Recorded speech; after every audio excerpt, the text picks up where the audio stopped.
आज हम ऑन करना ही भूल गए इसको। तो इनिशियली नेपाल के अंदर राजशाही, 2006 के बाद में फिर डेमोक्रेसी, फिर बाद में वहां पर राजशाही, ऐसे चेंजेस आते गए नेपाल के अंदर। फिर भारत के साथ में नेपाल के संबंधों, मतलब आप किसी भी देश को पढ़ोगे, पहले उस देश के अंदर किस तरह का सिस्टम है, राजशाही है, डिक्टेटरशिप है, सेना का शासन है, या कोई और दूसरी तरह का शासन है, ये सब पढ़ना है। फिर उस देश के भारत के साथ में रिलेशंस कैसे हैं। तो ओवरऑल कंक्लूजन पे देखोगे, अभी रिसेंटली पिछले 5-6 महीने को छोड़ दें, बीच में ऐसा पीरियड आया था कि जहां पर भारत और नेपाल के बीच में थोड़े से रिलेशन स्ट्रेन हुए थे।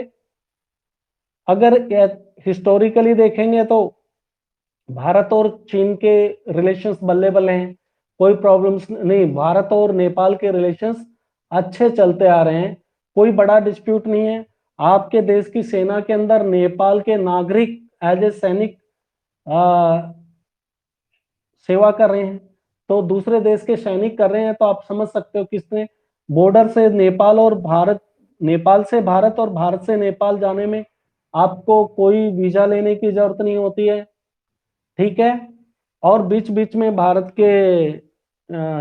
की तरफ से, सेना की तरफ से वहां पर जो एक्स सर्विसमैन है उनके लिए कैंटीन फैसिलिटीज है। बीच बीच में यहाँ की रिक्रूटमेंट करने के लिए, भर्ती करने के लिए भी नेपाल जाते रहते हैं। तो और नेपाल एक इतना इंपॉर्टेंट स्टेट है कि भारत समझ लो, चाइना समझ लो, दोनों देश नेपाल के साथ अपने अच्छे रिलेशंस करना चाहता है। तो नेपाल इन मजबूरियों का फायदा जरूर उठाता है, क्योंकि ये जो दो देशों के बीच में कोई एक छोटा देश होता है, उसका इंपॉर्टेंस काफी बढ़ जाता है जियो पॉलिटिक्स में।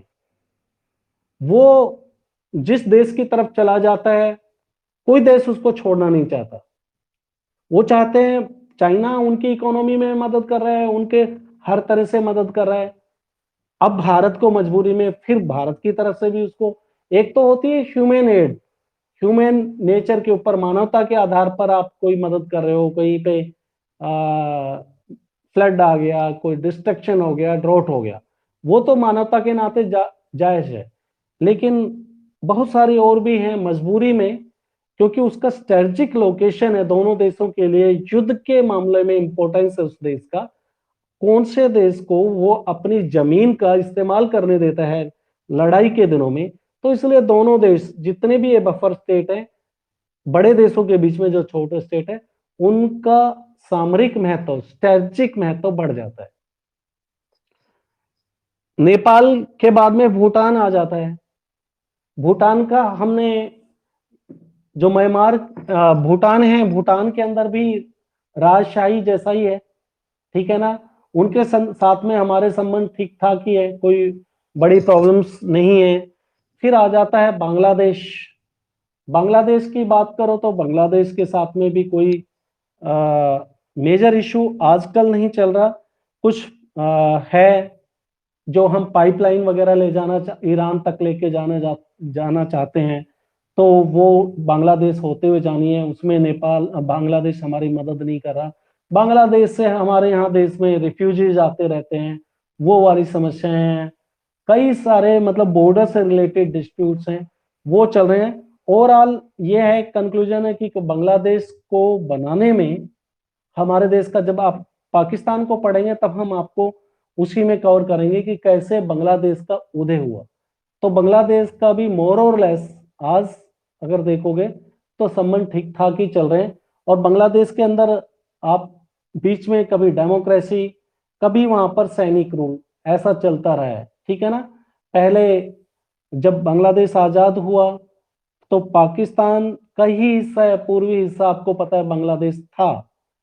तो वहां के जो मुस्लिम्स हैं, बंगाली मुस्लिम्स हैं बांग्लादेश के अंदर, और जो पश्चिमी पाकिस्तान है, वो अपने आप को अपर समझते हैं बंगाली मुस्लिम से।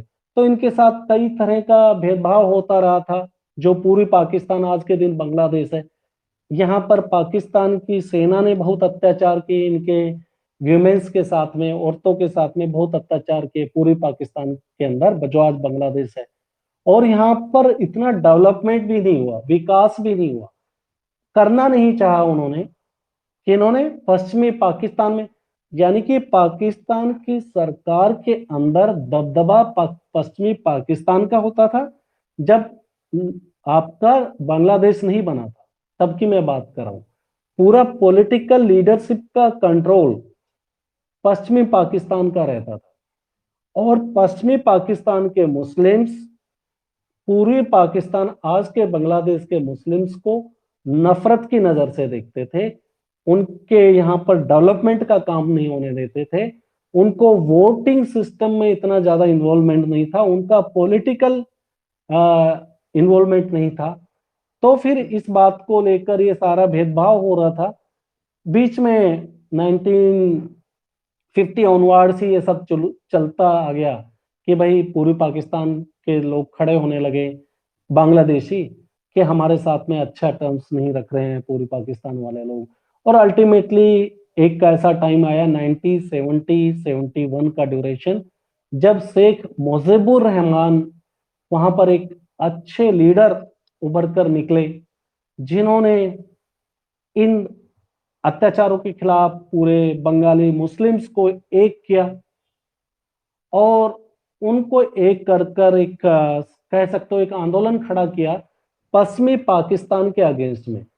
तो 1970 के ड्यूरेशन में जो चुनाव हुए दशक में, उस चुनाव के अंदर पूरा लैंडस्लाइड विक्ट्री, फुल विजय मिली उसको पूरे पूर्वी पाकिस्तान के अंदर। अब पूरे पूर्वी पाकिस्तान में जीत मिलने के बाद भी, मैं कंक्लूड कर रहा हूं, हम पढ़ेंगे उसको, बांग्लादेश पढ़ेंगे तब और पाकिस्तान पढ़ेंगे, फिर भी उसका कोई फायदा उनको नहीं मिला, यानी कि गवर्नमेंट के अंदर उनका पार्टिसिपेशन नहीं होने दिया, और वहां पर शासन आ गया। उसके बाद में बेनजीर भुट्टो के जो फादर थे, उनका जुल्फिकार अली भुट्टो को 1971 के अंदर जुल्फिकार अली भुट्टो को देश की बागडोर संभाल दी, जबकि इनका बहुत बड़ा रोल होना चाहिए था सीट के मामले में। पूरी पाकिस्तान के अंदर इनके पास पूरी सीटें थी, लेकिन इनको सरकार बनाने में इनका कोई कंट्रीब्यूशन नहीं रहा। ये सारा का सारा किसने किया? वहां पर जो मिलिट्री रूलर थे जनरल याहिया खान, उनकी करामात करा धरा था। वो नहीं चाहते थे कि पूर्वी पाकिस्तान को रिप्रेजेंटेशन मिले सरकार में, और उन्होंने जुल्फिकार अली भुट्टो को देश की बागडोर संभाल दी। तो इसके बाद में फिर बस भारत की भी कुछ समस्याएं थी बांग्लादेश को लेके।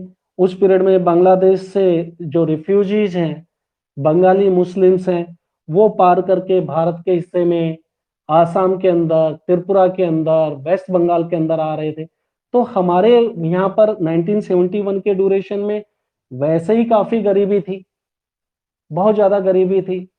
तो और दूसरे वहां देशों से, ये अपने बांग्लादेश, आज का बांग्लादेश, उस टाइम का पूर्वी पाकिस्तान, वहां से लोग आ रहे थे। तो इससे हमारे देश के यहाँ पर एक पॉपुलेशन का एक्स्ट्रा एक इन्फ्लक्स देखा गया, बहुत ज्यादा उस एरिया में बंगाली आ गए। तो ये बात को लेकर भारत के उस टाइम की प्राइम मिनिस्टर इंदिरा गांधी ने ये बात यूनाइटेड स्टेट ऑफ अमेरिका और इंटरनेशनल कम्युनिटी के सामने रखी। देखो भाई हमारे यहाँ पर क्या हो रहा है, ये जो बंगाली मुस्लिम्स हमारे देश में आ रहे हैं, हमारी जबरदस्ती घुसपैठ हो रही है। तो लेकिन किसी ने इस बात को सुना नहीं, ना माना। फिर भारत के वही प्रधानमंत्री इंदिरा गांधी ने उस टाइम के जो जनरल थे आर्मी को, उनको बोला कि ठीक है, युद्ध के लिए तैयारी करो, हम युद्ध में लेते हैं। और उससे पहले भी हम मदद कर ही रहे थे। एक मुक्ति वाहिनी करके संगठन बनाया था, जो बांग्लादेशी मुस्लिम्स थे उनको हथियारों की ट्रेनिंग देते रहे थे। और उस टाइम जून की टाइम था, मेरे को नाम नहीं आ रहा, बहुत ही, जनरल मानेकशॉ आर्मी के चीफ होते थे, बहुत ही खुददार किस्म के आदमी। उनको बोला कि भाई आक्रमण की तैयारी करो, हम पूर्वी पाकिस्तान के मतलब पाकिस्तान के ऊपर आक्रमण करते हैं और बांग्लादेश को आजाद कराते हैं ताकि ये समस्या खत्म हो।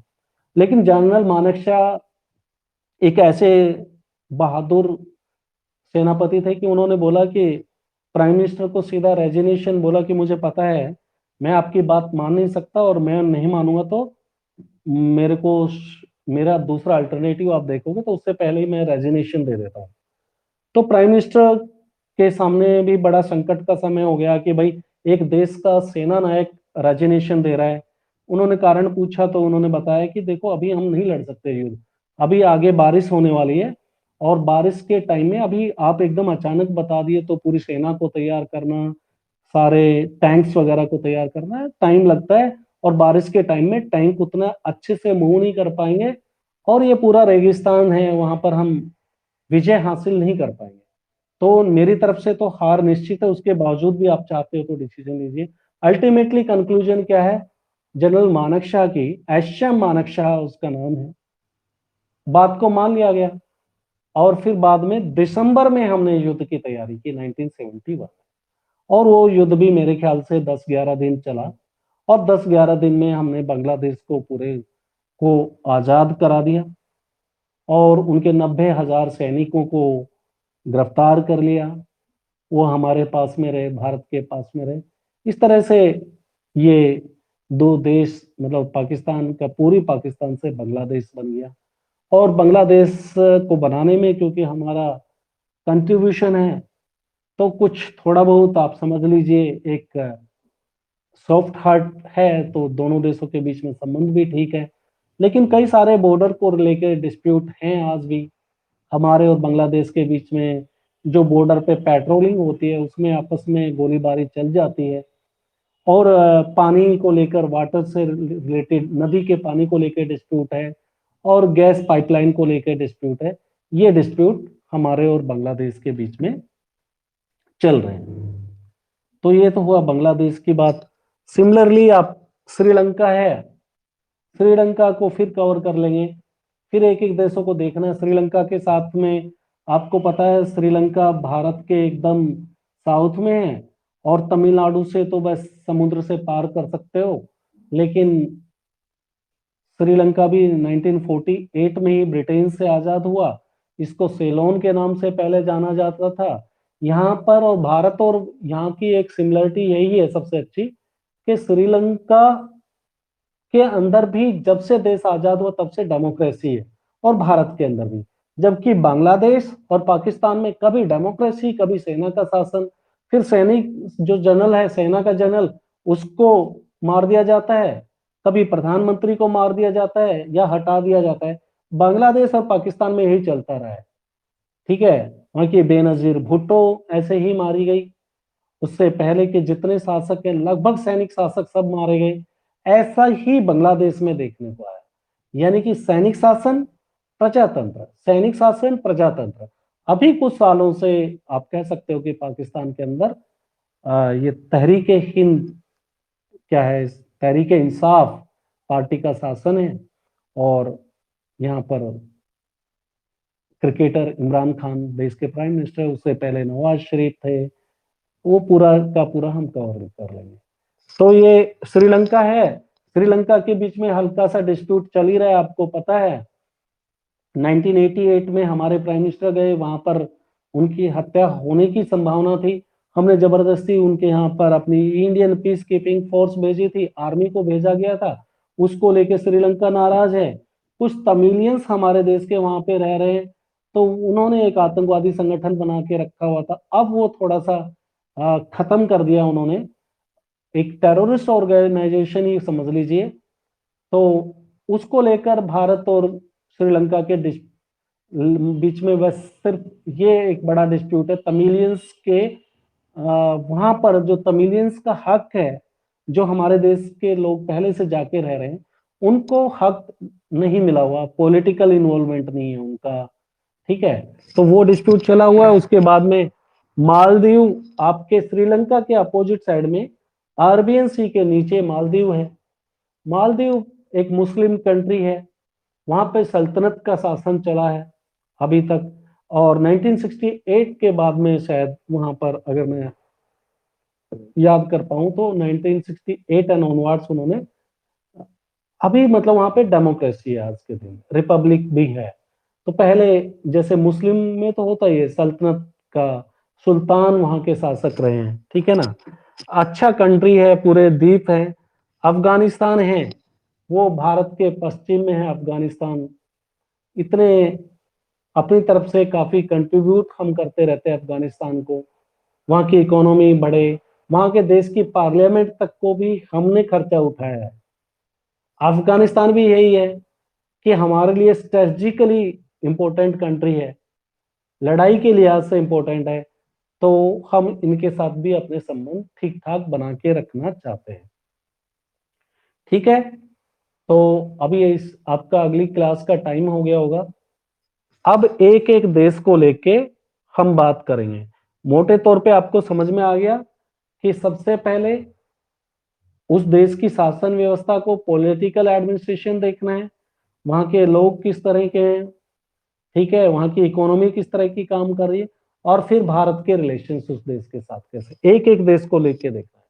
ओवरऑल पूरे दक्षिण एशिया के अंदर एक जो कॉमन एग्री जो माना जाता है कि सब देश, चाहे कहीं पर सैनिक शासन आए, चाहे वहां पर प्रजातंत्र, लेकिन ओवरऑल डेमोक्रेसी को मानने वाले हैं। चाइना को इसका दक्षिण एशिया का हिस्सा नहीं माना जाता है, लेकिन चाइना भी इस क्षेत्र में अपना इंपॉर्टेंट उसका रोल है। बस दक्षिण एशिया में नहीं है, लेकिन चाइना का इंपॉर्टेंस काफी है। आपको पता ही है, पूरे एशिया के अंदर जापान के बाद में वही ताकतवर देश है। तो उसको भी हम पढ़ेंगे इसमें, चाइना के साथ में भारत के रिलेशंस को भी देखा जाएगा, ठीक है। दक्षिण एशिया का पार्ट नहीं है, फिर भी हम उसको पढ़ेंगे। इससे पहले वाले चैप्टर में ही पढ़ चुके हैं, फिर आगे भी पढ़ेंगे। आज की यहीं पर खत्म करते हैं क्लास।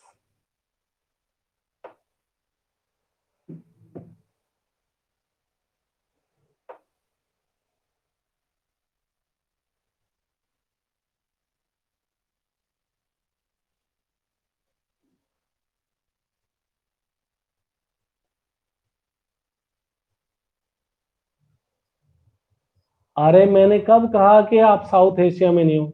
मैं कह रहा हूं कि चाइना साउथ एशिया का पार्ट नहीं है उषा। कंफ्यूजन बहुत हो जाता है तुम्हें। फिर भी मैंने कहा कि चाइना साउथ एशिया में बड़ा रोल निभाता है।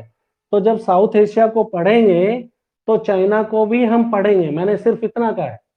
ये बात सही है कि हम हम्म। और दूसरा आपने पूछा था उषा उसके बारे में, तो 1995 से ही जापान डब्ल्यूटीओ का मेंबर है, ठीक है ना। 1995 में ही डब्ल्यूटीओ बना है। उससे पहले डब्ल्यूटीओ की जगह एक दूसरा था, उसको गैट के नाम से बोला जाता था, जनरल एग्रीमेंट ऑन तारीफ एंड ट्रेड। वो 1955 में बना था, तब से जापान 1955 में भी उसका सदस्य था। उसके बाद में इसका चेंज कर कर नाम रख दिया गया डब्ल्यूटीओ। तो डब्ल्यूटीओ को मुझे लग रहा है उषा तुम्हें कंफ्यूजन यहां पर है कि डब्ल्यूटीओ और यूएन के बीच में आपको कंफ्यूजन है।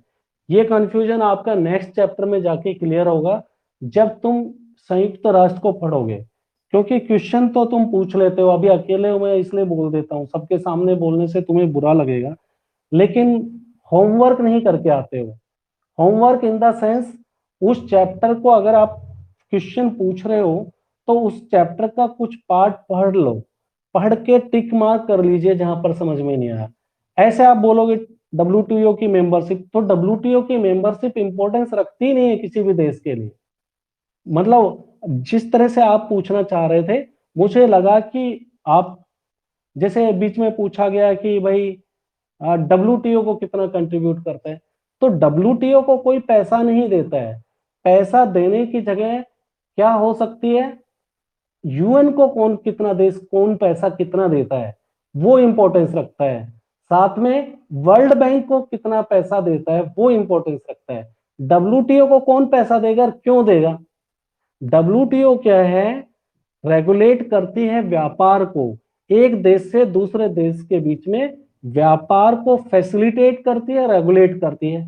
तो उसको सिर्फ देने का मतलब, उसका मेंबर बनना मतलब आप व्यापार कर रहे हो तो बाकी देश भी उस डब्ल्यूटीओ के मेंबर है, उनके साथ में आप डब्ल्यूटीओ के थ्रू कंपल्सन हो जाती है। जो डब्ल्यूटीओ का मेंबर बन गया तो अगर वो मेंबर है तो उसको दूसरे देशों की टर्म्स एंड कंडीशन, मतलब डब्ल्यूटीओ की टर्म्स एंड कंडीशन के ऊपर व्यापार उस देश के साथ करना पड़ेगा बस। बाकी कंट्रीब्यूशन पैसा देगा तो कोई संयुक्त राष्ट्र को देगा या वर्ल्ड बैंक को देगा या आईएमएफ को देगा, और जो जितना ज्यादा पैसा उनको देगा उतना ज्यादा उसका विश्व में पूछताछ होगा। हाँ जाइए, ठीक है।